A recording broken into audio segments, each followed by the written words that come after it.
11e journée de National 1 et dernière journée surtout de la phase aller. La Vendéenne, leader invaincu, recevait Saint-Omer, le dauphin du championnat, pour un choc au sommet. Dès le début, les deux équipes se répondent coup pour coup. Et puis Saint-Omer va frapper très rapidement. Deuxième minute, les visiteurs vont ouvrir le score.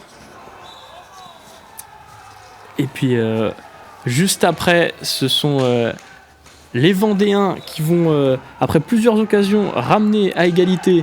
Là, alors que là, vous le voyez, un pénalty bien stoppé. C'est Nathan Jefflot, le capitaine, qui va ramener son équipe à un partout, avec un duel très serré. On a des occasions de part et d'autre, vous le voyez. Et donc à la mi-temps, on a un partout entre les deux équipes du haut de classement. À la reprise, c'est Saint-Omer qui va reprendre l'avantage directement à la 27e minute. Et puis derrière, les Lyonnais vont pousser pour se créer plusieurs occasions.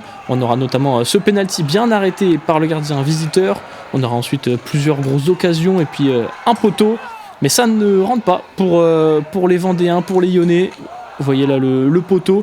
Et puis le match qui va s'intensifier dans les dernières minutes. L'équipe, les Rouges et Noirs, vont tenter un peu le tout pour tenter d'aller égaliser. Et ils vont même jouer en surnombre en faisant sortir leur gardien pour tenter d'aller marquer ce troisième but du match.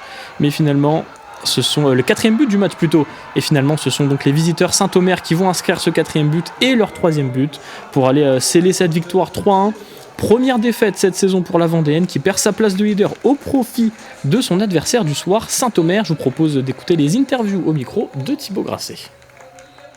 On a réussi à les battre avant les vacances, donc on savait qu'ils allaient venir plus méfiants, on va dire, avec d'autres intentions.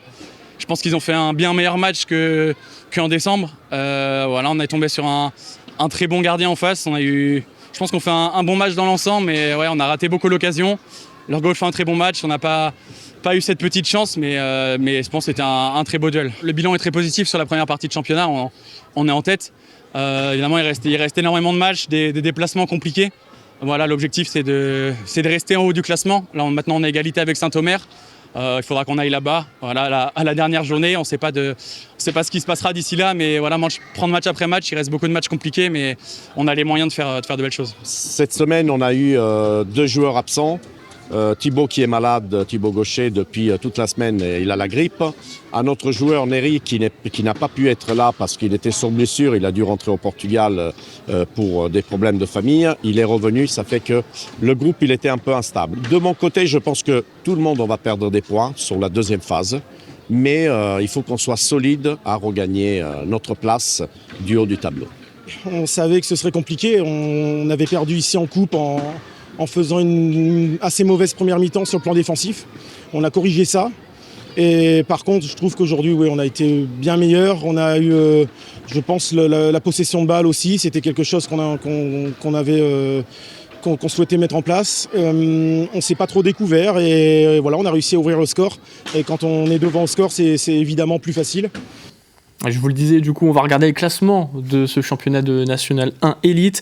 La Vendéenne qui était invaincue et qui était premier de ce championnat, qui passe deuxième à égalité de points avec Saint-Omer, qui leur passe donc devant. Et puis le Poiré qui continue de sa remontée au classement et qui passe sixième.